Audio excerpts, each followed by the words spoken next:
di Imoy Channel. Nah kali ini Imoy mau nanggepin tentang podcast yang lagi happening banget yang ada di YouTube trending 1 miliknya Deddy Corbuzier tentang kejadian yang menimpa Syekh Ali Jaber. Nah guys, di dalam video itu Syekh Ali Jaber ini menerangkan bagaimana kronologis beliau bisa kena tusuk guys. Jadi kalau menurut saya sih sangat-sangat disayangkan ya, kenapa gitu ada orang yang berpikiran sejahat itu, dan motivasinya pun apa gitu kita nggak pernah tahu.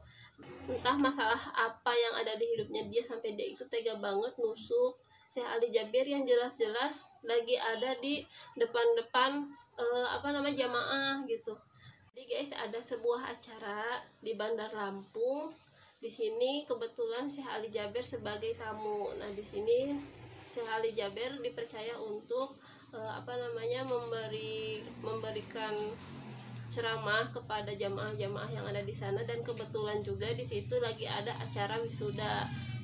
Nah, ada acara wisuda anak-anak itu ya guys. Jadi Syekh Ali Jaber ini meminta salah satu dari anak wisudawan ini untuk naik ke panggung, dan ceritanya nih mau dites sama Syekh Ali, itu dites tentang ayat-ayat suci Al-Quran. Nah karena Syekh Ali Jaber ini suka sama anak-anak ya guys, jadi calon hafiz Quran ini ceritanya mau dihadiahi oleh Syekh Ali Jaber. Jadi kata Syekh Ali, nah kamu mau hadiah apa dari saya gitu. Nah si anak ini kan bingung guys, karena mau dikasih hadiah sama Syekh Ali. Jadi dia ini turun panggung dan bertanya kepada ibunya, "Bu, ini kita kira-kira mau minta apa?" gitu, kata si anak calon hafiz ini. Nah si anak ini meminta sepeda guys, meminta sepeda kepada Syekh Ali Jaber katanya.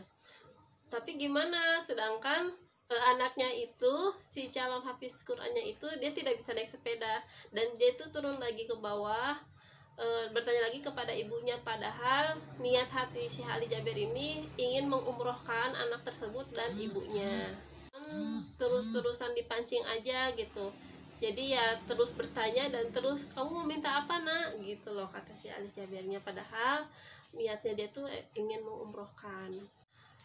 Nah ketika wisudawan hafiz Quran ini meminta untuk umroh, Syekh Ali Jaber pun meminta ibunya ini untuk naik ke panggung guys. Nah setelah itu meminta handphone untuk selfie atau foto. Niatnya Syekh Ali Jaber ini meminta handphone itu untuk mengabadikan momen bahwa surprise gitu, dapat hadiah umroh gitu.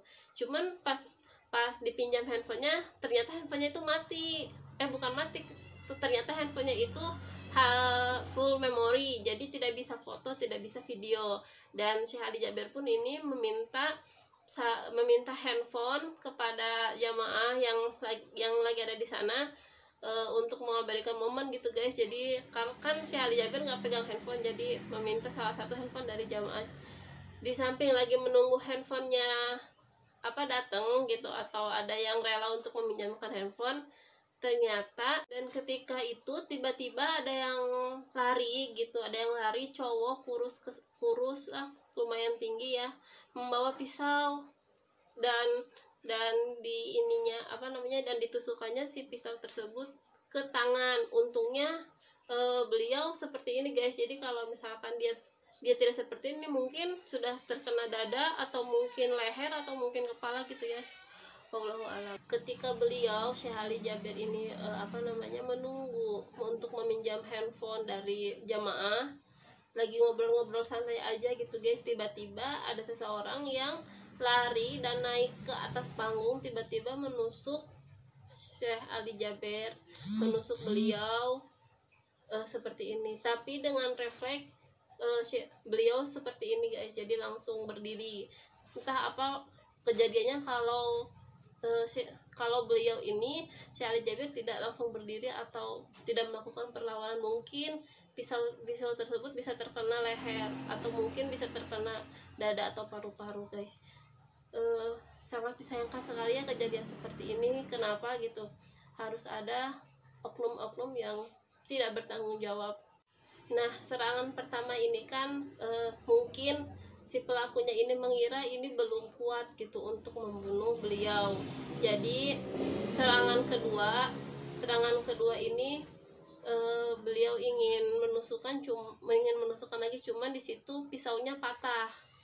Nah, setelah pelaku ini menusuk beliau, pelaku ini pun lari. Tetapi ketika lari, pelaku ini dikeroyok sama jamaah, jadi dihakimi oleh jamaah. Dan ketika itu pun guys, setelah beliau melihat pelaku ini dihakimi oleh para jamaah, dan beliau pun ini sedang menahan sakit ya guys, beliau pun berkata dengan lantangnya, jangan, sudah cukup gitu. Pokoknya berusaha untuk memberhentikan, meleraikan semua keributan gitu intinya. Cuman kalau saya sih ya, jadi kalau saya sih sebagai manusia biasa, saya habis pikir gitu guys, hati beliau tuh sungguh mulia banget gitu. Tingkat keimanan dan tingkat ketakwaannya tuh beliau sudah tidak lagi memendam rasa dendam atau benci, dan beliau pun bisa meredam amarah beliau sendiri. Aduh, bener, aku salut banget gitu. Aku untuk belajar marah pun susah gitu, belajar untuk menahan nafsu marah gitu ya, menahan nafsu untuk marah gitu, agak susah gitu. Aku benar-benar harus belajar banyak dari beliau. Dan beliau pun berpesan katanya, kalau misalnya hidup mati dan semuanya itu kan sudah ada yang ngatur. Dan setelah beliau dirawat dan akhirnya alhamdulillah gitu ya, sudah kondisinya sudah membaik, beliau pun lanjut untuk berceramah lagi di daerah mana yang saya juga lupa gitu, kurang tahu. Cuman setelah beliau ditusuk dan beliau ingin berceramah lagi, apakah tidak ada rasa ketakutan atau kekhawatiran akan terjadi hal yang serupa gitu. Entah itu pelakunya motivasinya apa gitu, sampai tega banget gitu menusuk beliau di tengah-tengah para jamaah dan di tengah-tengah anak-anak gitu. Aduh, beneran dia ada masalah apa di hidupnya, saya juga kurang ngerti guys.